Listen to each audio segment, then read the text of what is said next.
Hello and welcome to another episode of Career Strategies. My name is Rodney Hughes, Mr. 100%.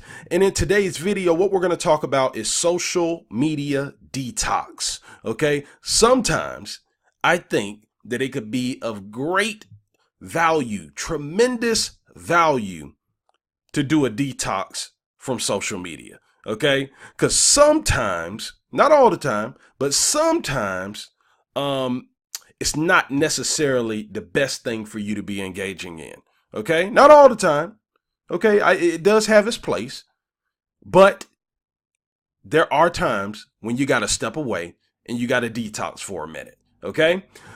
Listen, today's video is being brought to you by Interview Prep University. It's a free virtual training platform and it's designed to teach you how to exponentially improve your job interview skills. It's a 100% free course, and all you got to do to get access to it is go to www.interviewprepuniversity.com. Again, that's www.interviewprepuniversity.com, or you can click the link just beneath this video in the description area. All right.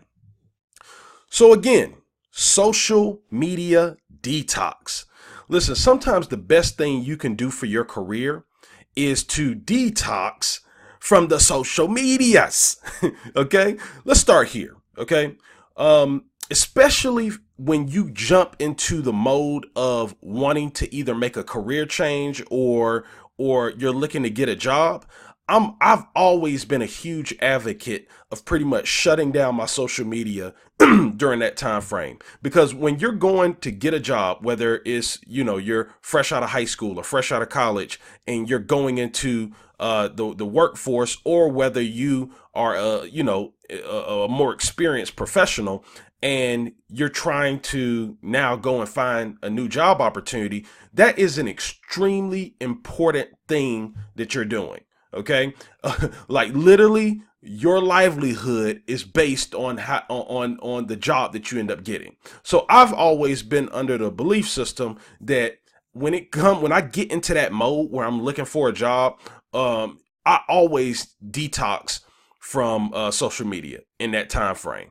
I don't want any distractions with social media. Furthermore, I want you to understand that social media, when you're going through the process of getting a job, it can sometimes be a gift for you, or it can sometimes be a curse.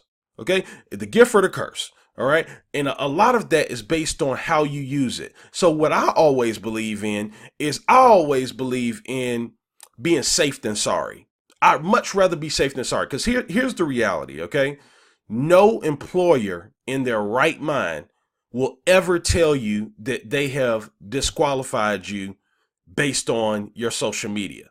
But it happens every single day. Okay.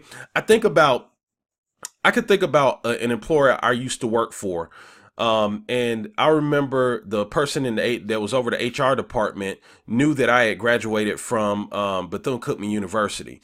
And there was this young lady who I guess had recently graduated, and they were looking to hire, I forgot what type of role it was, but they were looking to hire someone at my company. And I remember the director of HR came into my office one day and was like, "Hey, Rodney, man, we really like this young lady's background, but I went to go look her up on Facebook, and I see her standing in a bikini drinking liquor." Okay. And, she was like, "I don't know about this one." And ultimately, she didn't end up moving forward with her as a candidate. Okay. Here, the moral of this story here is that, unfortunately, well, first off, I didn't know this young lady, so there's no way I wasn't going to waste my time going out trying to make her aware of this. Right. But that's what you need to understand takes place in the real world. No matter how much, it doesn't really matter how much, whether it's fair or not. Right. The reality is that it's still taking place. Okay. It's one of these ugly truths about getting hired. Shameless plug with my book. Go pick that up when you get a chance. You can go to www.theuglytruthbook.com. I tell you a little bit about that, okay, in that book. But nonetheless, you got to understand that your social media can be a gift or it can be a curse, okay? And if you don't watch yourself, see what you got to understand is this, okay? Um, right after somebody's interested in someone as a candidate, the very first thing they're going to do is typically they're going to go to LinkedIn, they're going to go to Facebook. They may even go to Instagram, YouTube. They're going to go to these different places to see who is this person, right? Because anybody can look good on a resume.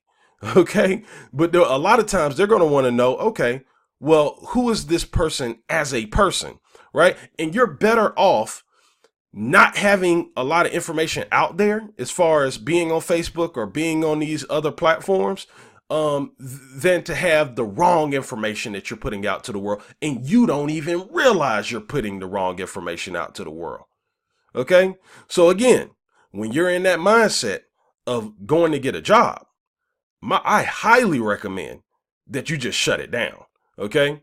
Now, unless you use your social media platforms strictly for things related to your career, like for instance, like a LinkedIn, and you're active on LinkedIn, and you have good connections, you drop content that aligns with the space that you're in. See, that's a situation where it could be okay to leave it up, because it's a gift at that point, right? Because somebody can look at that and say, oh wow, this person is really active in this space, right? And it's impressive. But if you got other things out there, other personal things out there, understand that people will see this stuff and will make decisions about you, about that stuff, regardless of how unfair it is. Okay. So again, my recommendation is just go on a social media detox at that, when you're getting in that mode. Okay. The other reason why I think sometimes, in your career, it's good for you to, kind of take a step back from that, is because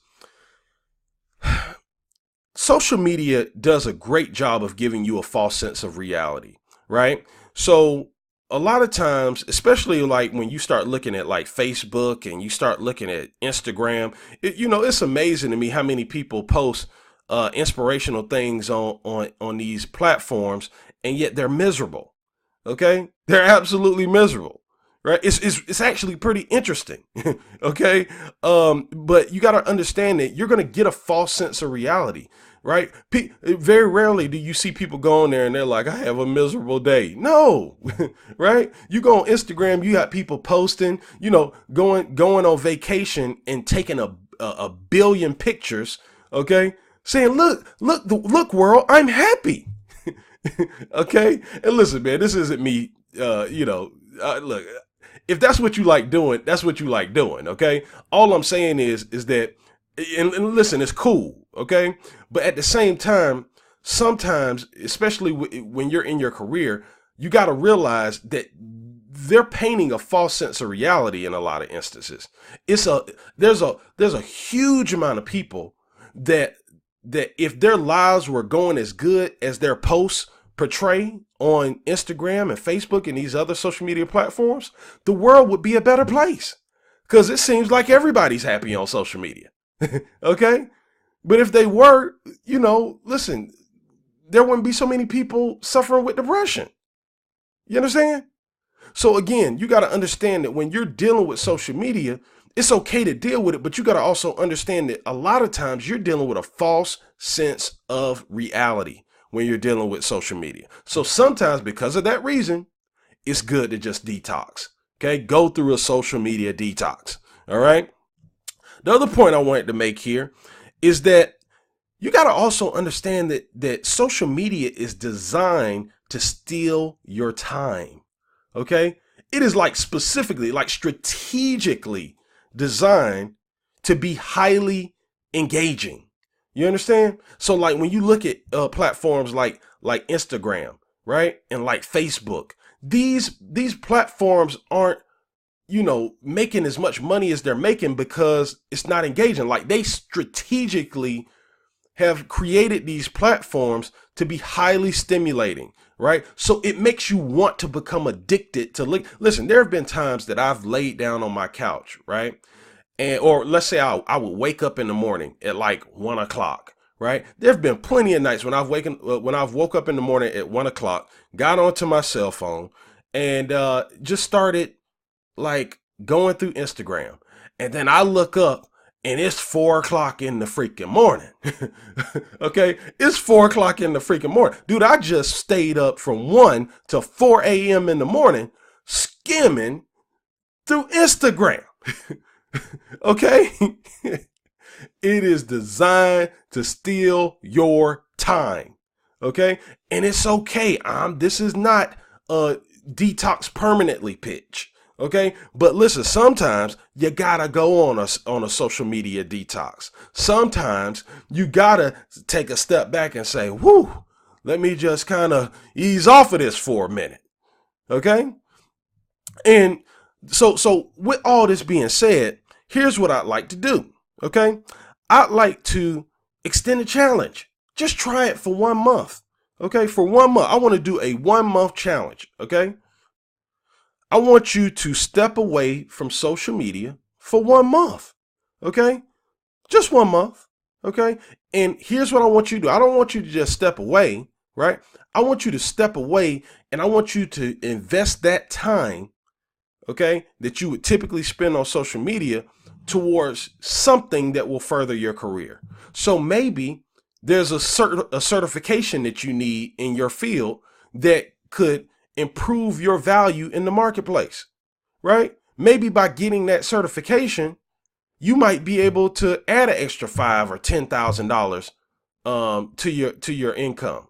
Okay. So instead of investing that time for 1 month on social media, just take that time you would have been on social media and invest it towards getting a certification. Maybe there's a business or something that you wanted to create. Hey, instead of being on social media, create a business. Okay. Listen, I don't care what it is that you focus on. What I want you to do is I just want you to ask yourself where you are in your career and I want you to think about where it is that you want to go. And with this 1 month challenge, all I want you to do is replace for 1 month that time you would have been on social media and focus on something that will help you advance in your career. Maybe you want to, maybe instead of being on social media, maybe you'll go on one of these different platforms and learn a new skill set. Learn how to program, be a computer programmer, or learn how to do something, right? But all I'm saying is just find a way to step away from social media just for a month and invest that time in something that's going to help you further your career. All right. And see what happens. Okay. You might be surprised. You might be surprised. You might be one of these quote unquote anomalies where you start doing something that's going to help your career during this challenge. And then you take off in some kind of way. Okay. And you end up becoming massively successful in a short period of time. And then you come to realize like, whoa, man, if I would have did this before, I would have been successful a long time ago. Okay. This is an opportunity for you. Okay. So just try it out. Just try it out. Okay. You might love it. You might hate it. I don't know. Okay. But all I can tell you is that sometimes in my opinion, what I have seen in my own life is that sometimes it's good to detach from social media. With every book that I have written, I've written 2 books, right? And I'm relatively young. Well, I am actually really young for a published author, and I'm a 2-time published author, right? And every time I went in the mindset of writing books, and by the way, I don't like writing. Okay, let's do that. Let me make sure I tell you that I'm not passionate about writing. I hate writing. Okay, but I'm a 2-time published author, right? And a big piece of that is every time I got in that mode of writing, okay, I would detox from social media, okay? Because it's a distraction when you're trying to get some things done, all right? So hopefully you got great value from this video. Do me a favor, like this video, okay? And do me a favor, comment on this video. Tell me what you're going to replace your time with, okay? Comment on this video and tell me what you're going to replace your time with on this 1 month challenge. Okay. And if you haven't done so already, make sure you subscribe to my channel and hit that little bell so that when I drop new content, you'll be made aware of it. All right. Listen, thanks so much. I'll see you in the next video.